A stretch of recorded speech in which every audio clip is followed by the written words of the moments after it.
Bonjour et bienvenue sur Nuage Magique. Je suis au volant de la Mustang Mach-E. Je suis sur le périph en mode conduite autonome. Donc là, voilà, je suis régulé à 70, régulateur adaptatif, maintien dans la voie. On va voir comment ça se comporte sur quelques kilomètres. Je vais essayer de voir si j'arrive à charger au niveau de la station Total qui est à Porte d'Italie. Pour la petite histoire. Et là, je viens tout juste de rencontrer Lamine. On a passé un super moment avec Lamine. Lamine, c'est quelqu'un qui s'y connaît en voiture américaine, quelqu'un qui a pas mal voyagé et qui aujourd'hui vend des voitures américaines. En fait, il va vous les importer, il va faire toute la paperasse et il va faire en sorte que vous l'ayez sans tracasserie chez vous. Et comme il a l'expérience des voitures américaines, je voulais vraiment avoir son avis sur cette Mustang Mach-E. Voilà. Donc je vous balance la vidéo tout de suite et je vous reprends.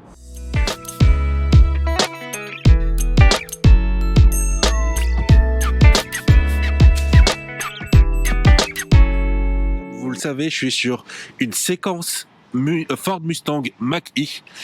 Et vous savez quoi? Quand Ford m'a confirmé la dispo de cette voiture pour un essai, pour l'essai de 3-4 jours, tout de suite j'ai pensé à quelqu'un que j'avais pas vu depuis un bon bout de temps, Lamine. J'ai pensé à lui parce que il se trouve que Lamine pour moi c'est un peu le synonyme de la voiture américaine. Les premières fois que je t'ai vu, t'étais dans un gros GMC, un gros Ouais. 4x4 GMC.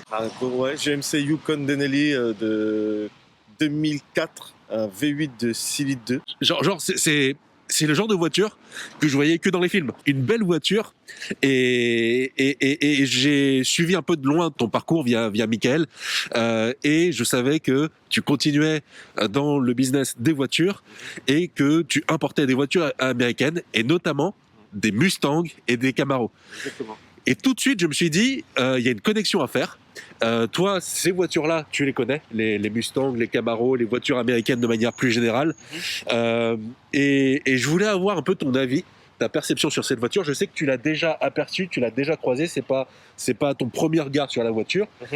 Mais ce que j'aimerais, c'est que tu me dises ton impression générale quand tu vois la voiture.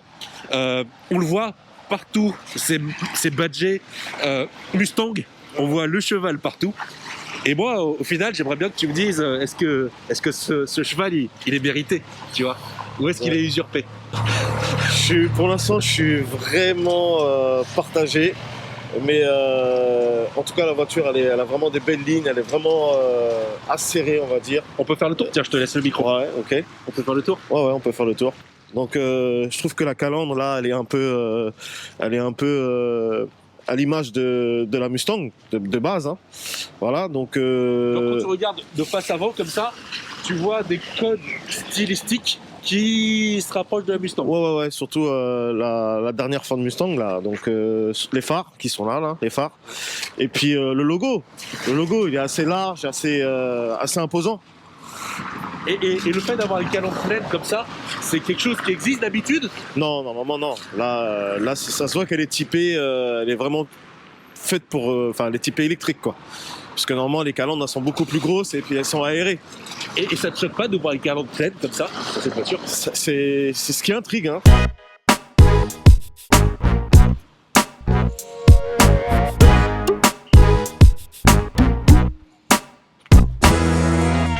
Alors là, à l'arrière, À l'arrière, ouais. C'est là qu'on retrouve les phares de la Ford Mustang basique. Hein, il y a un rappel ici. Et puis voilà, quoi, on voit que c'est moins une voiture de sport, mais plus une voiture familiale. je crois qu'on parle de SUV quand on parle de cette voiture-là. Mais c'est pas en décalage avec ce qu'on va retrouver sur le marché américain. Est-ce que quand ils vont aller sur des voitures plus grosses, elles seront pas largement plus grosses que ça? Est-ce que ça fait pas petit pour une voiture américaine familiale? On parle de voiture américaine familiale, mais en Europe, on est plus sur des menus SUV, hein, comme type T-Roc, voilà, ce genre de véhicule. Donc, je pense qu'il y a un marché ici pour ce genre de véhicule. Moi, tu vois, une fois, j'ai utilisé une Mustang et même une Camaro. On était partis en vacances. Y a rien. On avait une version cabriolet. Ouais. Et du coup, on avait quasiment pas de coffre. Ouais. Elles sont comment les Mustangs et les Camaro niveau coffre? Bah, en profondeur, on est très bien dans les Ouais. Camaro et les Mustangs. Mais voilà, en fait, le coffre est très petit. On peut Ouais, rentrer l'ouverture l'ouverture est très petite, mais on peut rentrer deux valises, Ok. deux grosses valises. D'accord. Ouais. Ok. Bah ouais, là, tu vois, typiquement, au niveau coffre pour une voiture un peu familiale, on a fait des tests. Ouais. On a essayé de la charger avec plein de choses. Mhm. Et en mode vacances, je pense que ça le fait. Après, c'est pas un Outlander, tu vois, c'est pas une voiture comme Ouais, ça. voilà. C'est quand même une voiture qui a une forme coupée, quoi. Donc, C'est ça. Au final, le coffre, forcément, il perd. Il C'est perd clair, en c'est clair. capacité. Sur l'extérieur, il y a quelque chose qu'on n'a pas dit. Ouais. On n'a pas parlé des poignées. Ah, bah voilà, c'est parti, c'est ça. Genre, ouais, C'est ça. il n'y a pas de poignée, quoi.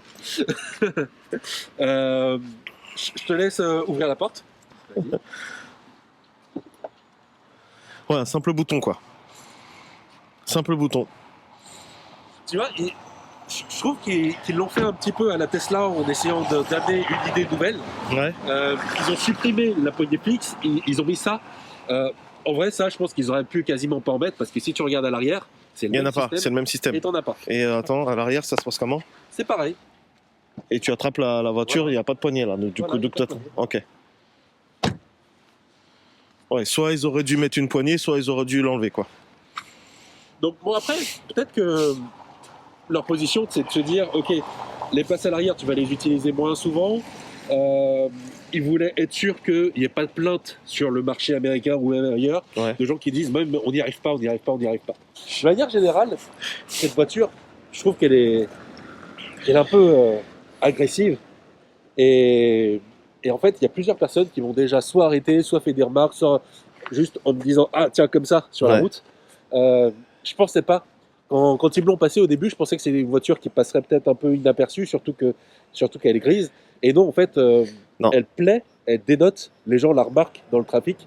Donc pour les gens qui s'intéressent à cette voiture-là, ouais, ça peut être pas mal. Ça peut être pas mal. Et puis d'autant plus que tu vois, ça le rappelle de la Mustang. En Ouais. fait, c'est le côté américain, on va dire. Donc du coup, les gens, les personnes dans la rue t'arrêtent et te disent toujours chapeau À l'américaine, quoi. à l'américaine. Cette voiture, elle est vraiment brandée Mustang. Ouais. Mais par contre, je sais pas si ce sera comme ça au final, mais on a quand même un petit logo Ford qu'ils ont réussi à placer, tu vois. Ah, intéressant. Ils ont quand même réussi à placer un logo Ford. Je suis pas sûr sur les Mustangs que tu vois passer. Est-ce qu'il y a des logos Ford qui apparaissent encore? Oui, il y a quelques Mustangs, ouais. Ouais. Mais de moins en moins, mais quelques Mustangs, ouais. Et la toute dernière chose que je voulais montrer, Ouais. c'est le port de charge qu'on va voir de ce côté-là. Je voulais savoir si toi, tu trouves pas que ça te choque dans la ligne de la voiture. Tu vois, le fait d'avoir le port de charge ici, comme ça. Ouais. Non, ça, c'est pas choquant. Non, non. Bon, après, je me suis toujours dit pourquoi ils en mettent pas un à gauche, un à droite, parce que tout dépend de la rue où on est garé. Voilà, porte-charge, on est obligé de passer le câble par-dessus ou par en dessous. C'est, voilà. Alors, les gens ne le voient pas, mais là, tu es arrivé en Audi. Ouais. Et il se trouve que l'Audi e-tron, elle est faite comme ça. Elle est faite comme ça, ouais. En option, tu as la possibilité d'avoir un port de charge de chaque côté. Ben voilà. Donc, je crois qu'ils ont bien analysé le truc. C'est la question que je me posais à chaque fois, mais bon. Ouais, non, mais oui, parce que là, mettons, tu as la bande de ce côté-là, Ouais. tu vas t'embêter à passer. Ouais, c'est vrai que c'est dommage. C'est dommage. Écoute, on va passer à l'intérieur, on Ok. va se mettre au chaud et on va voir un peu ce que ça donne. Est-ce qu'il y a une manière de faire par rapport aux voitures américaines? Est-ce que il y a un confort qui est typé? Est-ce qu'il y a une assise qui est typée? Est-ce que tu as l'habitude de dire que les voitures américaines elles sont confortables? Ils ont fait beaucoup d'efforts. Hein. C'est-à-dire qu'il y a 10 ans en arrière, les véhicules américains n'étaient pas très confortables et puis c'était vraiment des matériaux assez cheap, on va dire. Mais ils ont fait vachement d'efforts et moi, sur ma Camaro, là, j'ai J'ai une Camaro ZL1 1LE, et ben tout est aseptisé, tout est confort. J'ai toutes les options avec les sièges ventilés. Je trouve qu'ils ont fait beaucoup d'efforts. Ils se sont vraiment rapprochés des Allemandes. Tu peux en parler un peu de cette voiture? Parce que là, tu le glisses comme ça rapide, mais je crois que c'est pas la voiture de Monsieur Tout le Monde, c'est pas une voiture que tu vois tout le temps. Non, non, non, c'est une voiture qui est typée course. Elle a été préparée pour faire du circuit, surtout sur le Nürburgring. Et donc c'est un véhicule qui a le moteur de la Corvette Z06. Il y a plus de 660 chevaux dessus, en propulsion arrière. Et voilà, avec un kit carrosserie en carbone qui est assez sympathique.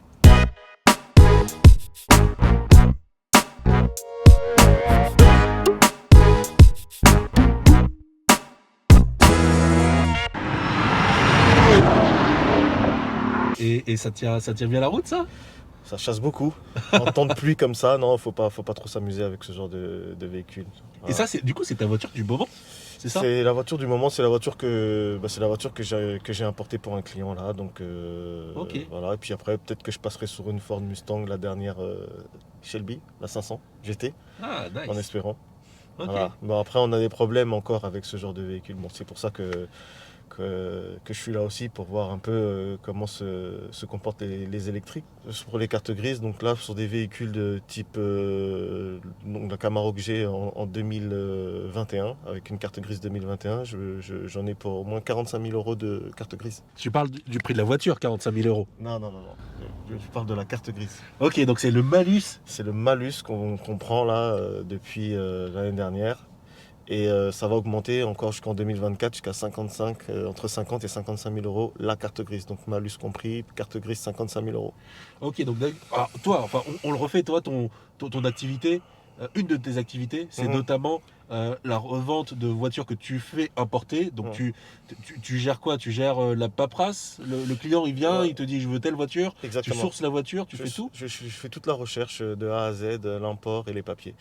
Donc bon, maintenant, il y a beaucoup de personnes qui font marche arrière parce que pour des véhicules comme ça qui devaient être normalement, enfin censés être assez accessible, abordable, devient inaccessible et c'est des véhicules qui se rapprochent au niveau tarif de certaines italiennes. Donc Donc tu diras pas le nom, c'est ça? non, je dirais pas le nom. Donc du coup, ça commence Ça commence à devenir compliqué. ça commence à devenir compliqué. Du coup, tu vois comme une opportunité le fait d'arriver sur de l'électrique et donc des voitures qui seront pas malusées et qui feront envie, quoi. C'est ça. Ok. On teste et on verra. Ok.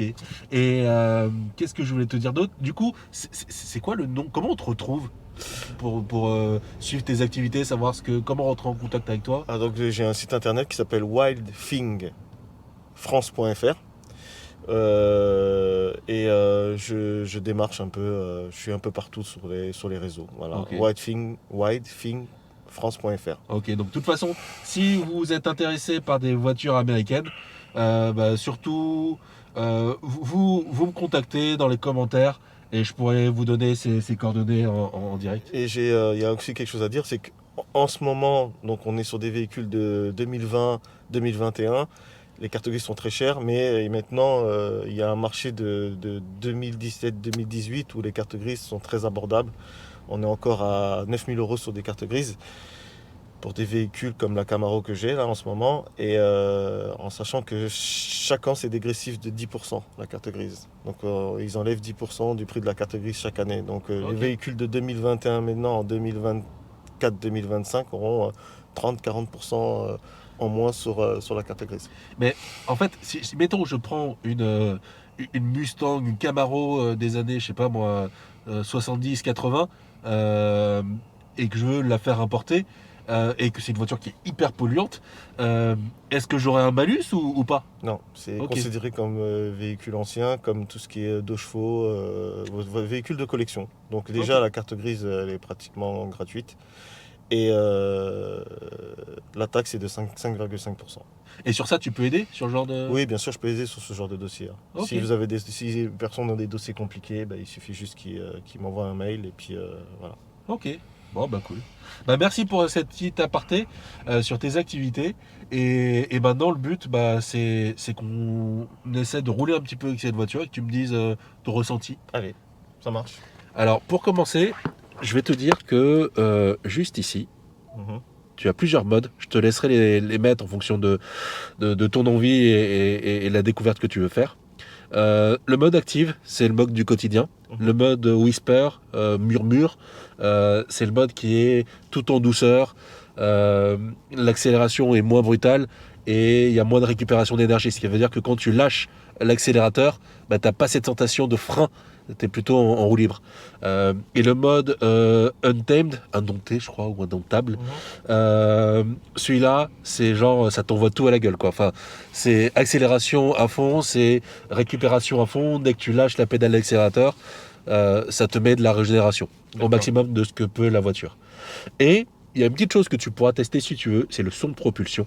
On est sur une électrique, donc t'as Mhm. pas de moteur thermique, mais du coup ils ont mis en place un espèce de son pour reprendre un peu, tu sais, le sifflement des Mustangs comme tu commences à appuyer. Tu sens dans l'habitacle un espèce de petit sifflement. Ah, pas mal. Ça ils l'ont mis, tu vois. D'accord. Ok. Tu vois, c'est marrant. Ouais, c'est- Donc je te laisserai jouer avec tout ça pour y arriver pendant que tu es en conduite. À n'importe quel moment, tu tapes sur ça Mhm. et tu bascules dans les modes que tu veux. Bon, on va commencer par le simple. Hein. Bah vas-y, hein. Active, allez, hop. Vas-y. Mais c'est quand même déroutant qu'on n'entende rien. Quoi.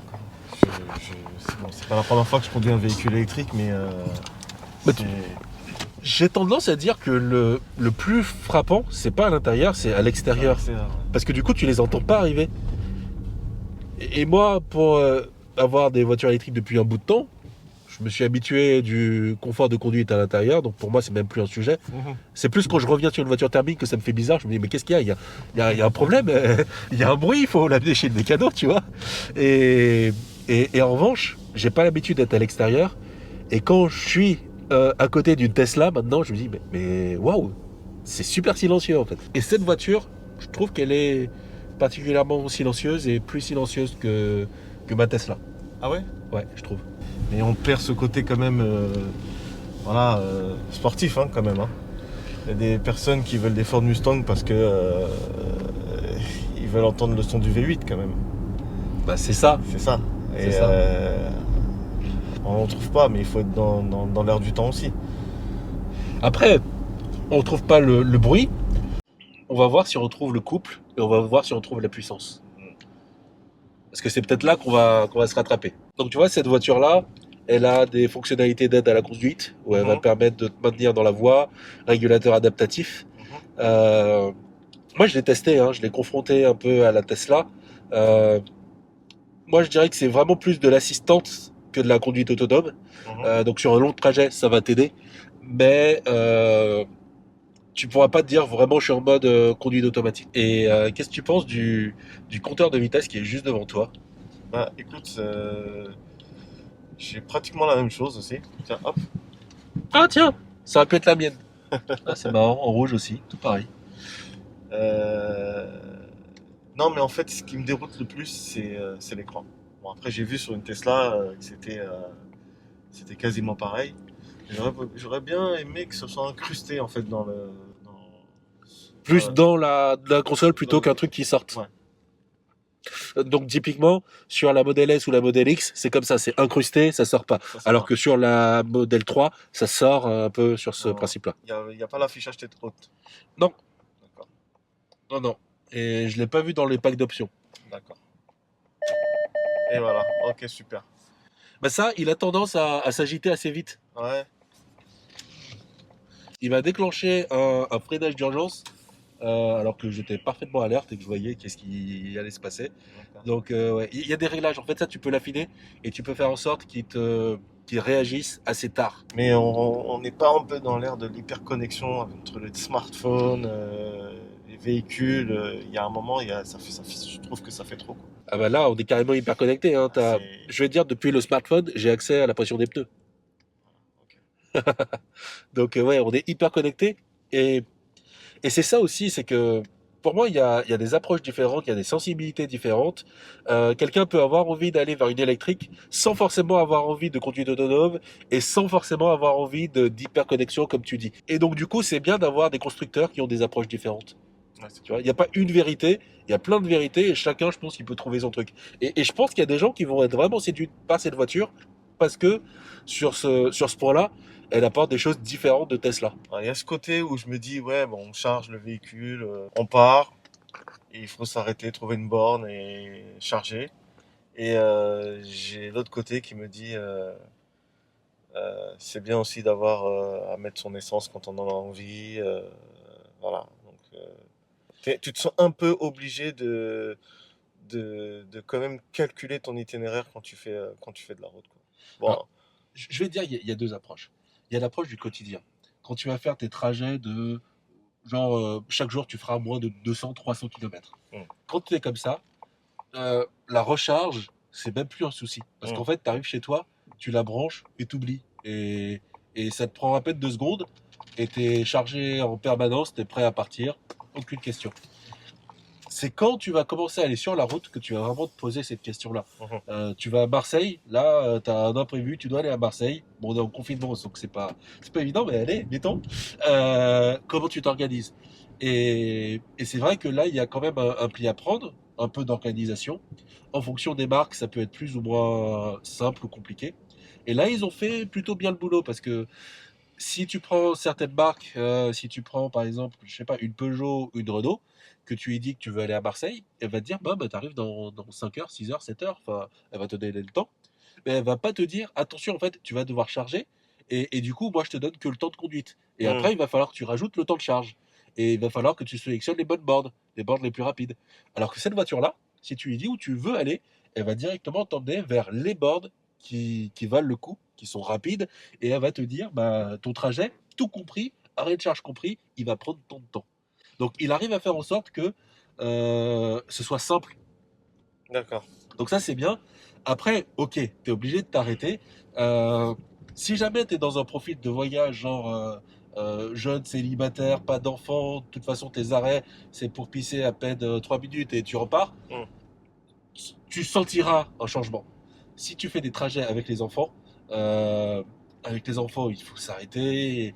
Et quand est-ce qu'on arrive et que ceci et que cela, à moins que tu voyages de nuit où les enfants, bah, du coup, ils dorment et ils t'embêtent pas.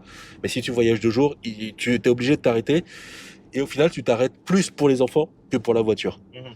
Donc, pour une utilisation familiale, je pense que ça le fait et qu'il y a moyen de ne pas être emmerdé. Enfin, quand on est sur l'autoroute, on a déjà sélectionné notre borne Ouais. et personne ne peut la prendre quand on l'a sélectionnée ou Ah si ouais, elle a non. accueil. Non, non, non. Aujourd'hui, tu peux pas réserver. Il y a certains réseaux, genre EasyVia, c'est le réseau d'EDF, qui proposait ces services de réservation. Ça va peut-être revenir à un moment donné, mais non, tu peux pas encore compter sur ça. D'accord. Le but, c'est qu'aujourd'hui, ok, il n'y a pas beaucoup de bornes, il y a ce qu'il faut, je pense, parce que tu n'as pas non plus énormément de voitures. Le jour où ça va se développer de fou, tu vas voir des stations avec 100 bornes, quoi, tu vois. C'est Ouais, ça qui arrivera. Et c'est ça qui existe déjà. Chez Tesla, en Amérique du Nord, ouais. la plus grande station, je crois, a été inaugurée. Je crois que c'était une augmentation de capacité. Ils arrivent à 100 bornes sur la station. On va accélérer un peu.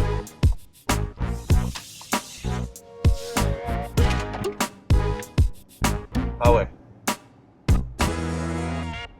Là, je te rappelle que tu es en mode murmure. Donc, tu es en mode où tu n'as pas toutes les capacités d'accélération. Mais je pense Mais que la plupart des thermiques, tu les laisses derrière, même dans ce mode-là. Quand je te dis la plupart, je parle pas des thermiques comme la tienne, hein, comme non, non, non, la non, non, Camaro. j'ai bien Je te compris. parle du mass market, quoi. D'accord, ok. Et ouais, ouais.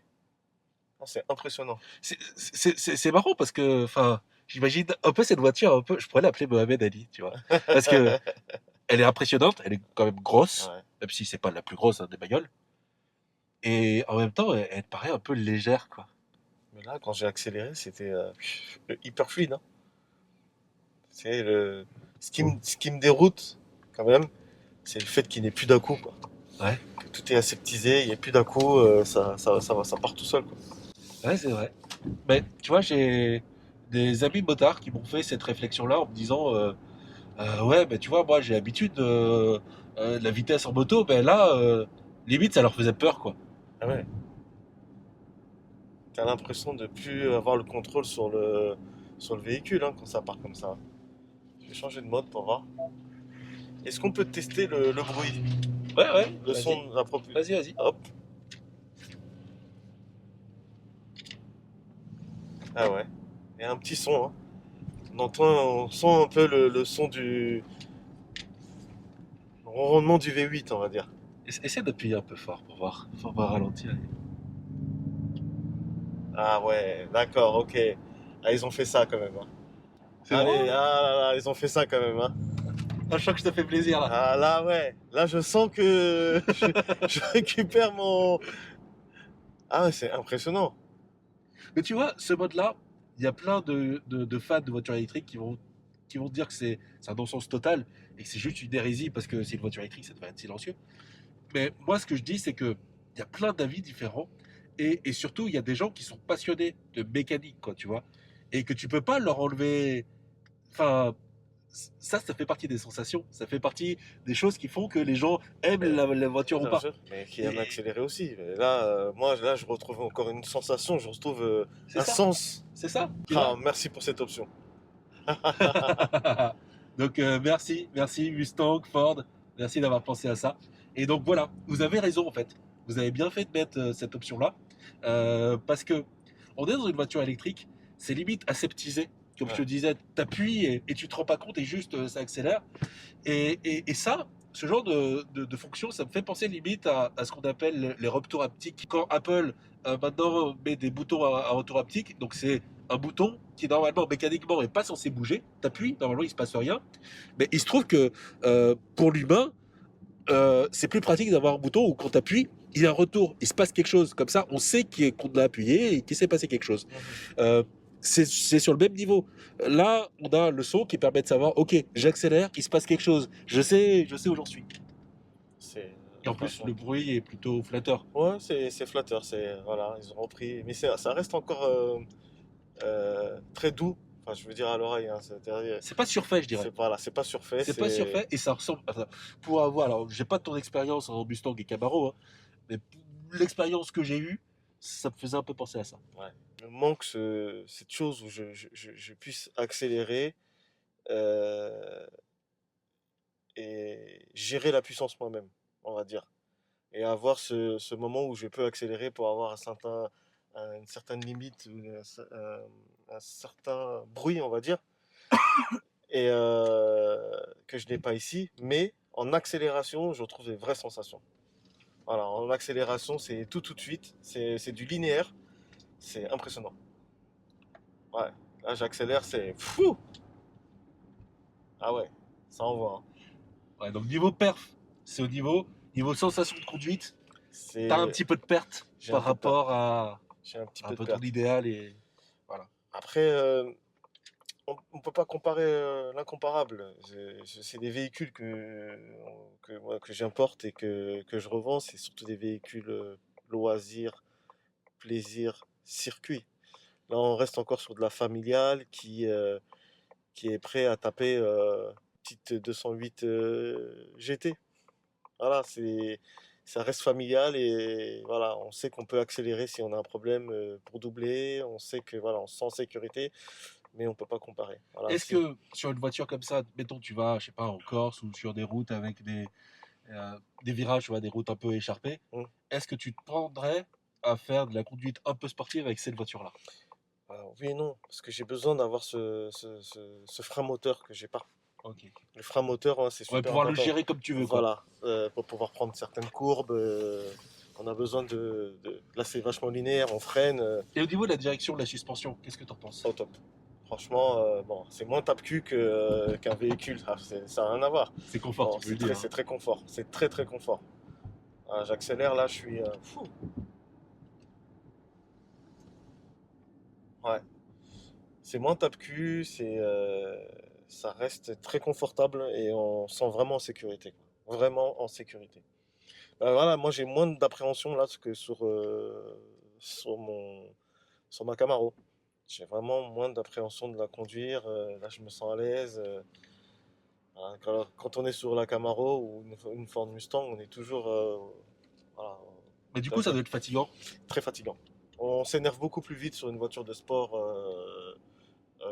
en ville, parce qu'on a tout de suite envie de lâcher les chevaux, et puis ouais, on devient moins agréable, on va dire. Et puis dès qu'on est sur l'autoroute, et puis voilà, on se détend un peu plus. Et là, en ville, bah, je suis détendu, Donc limite, ça, tu verrais ça comme une voiture de bon père de famille, quoi. ouais. La personne qui veut pouvoir avoir de la puissance quand il en a besoin, mais au quotidien, voilà, il est cool, papa cool, tranquille, Ah, ouais. avec les enfants à l'arrière. À un moment donné, si tu dois faire le choix d'un véhicule pour toi, pour ton quotidien, euh, est-ce que l'électrique, après cette petite prise en main, tu te dis, ah ouais, pourquoi pas, ou il y a encore des gros points qui vont te bloquer? Bah, en fait, je pense qu'il faut lier l'utile à l'agréable. Ce genre de véhicule et ce genre de façon de penser nous force un peu à y aller. Je pense que oui, mais en véhicule familial. En véhicule plaisir, il me manque encore ce. Voilà, c'est pas un véhicule où je me dis, bah attends, je vais aller me faire un petit burn ou une petite course avec un ami. Mais en véhicule typiquement parisien, eh ben ouais, je pense que je pourrais craquer. D'autant plus que j'ai vu le prix du véhicule et je le trouve vachement abordable comparé à une Tesla par exemple. Sur celle-ci, elle va commencer à pas cher, mais l'option pas cher, qui a une petite batterie, moi je la recommanderais pas. Ouais. J'expliquerai pourquoi dans d'autres vidéos. Et ce qui fait que cette version-là, elle est à 56 000 euros, Mhm. à peu près, je crois, si je me rappelle bien. Euh, on est à peu près dans les prix de Tesla. Par contre, c'est vrai que à ce prix-là, ici, tu as un format un peu genre SUV, genre modèle Y, alors que la modèle Y de Tesla, elle sera encore plus chère. Donc oui, c'est vrai que ce sera peut-être quand même un cran moins cher que chez Tesla. Non, mais je pense que là, on va arriver au bout de la vidéo et de la prise en main. Mon but, c'était de voir ce que tu en pensais de cette voiture, comprendre comment tu la situais par rapport aux voitures américaines. Euh, et la question ultime, c'est de savoir ce titre Mustang, est-ce qu'il est mérité ou est-ce qu'il est usurpé? Ah, je suis un peu tranchant là. Non. Aïe, aïe, aïe, aïe, aïe. Là, soit tu vas faire plaisir à Ford, soit ils vont regarder, ils vont dire ah mais non mais lui c'est fini, on lui bloque les importations. C'est un marché où il s'implante, je trouve que c'est bien de proposer ça. Puis montrer aussi que les véhicules américains ne sont pas que des pollueurs. C'est important aussi. C'est pour donner une image d'américaine, je trouve que c'est pas mal. Bah écoute, c'est ça. Pour moi, c'est vraiment dans l'image. On prend le titre Mustang parce que c'est une marque qui est connue et qui va faire venir des Américains à l'électrique. Je pense que c'est comme ça qu'ils voient venir les choses. Pour moi, ça c'est. Alors, je sais pas ce que je peux en parler maintenant ou pas. Le positionnement par rapport à Tesla, je sais pas. Je mets ça de côté, j'en parlerai peut-être dans une autre vidéo.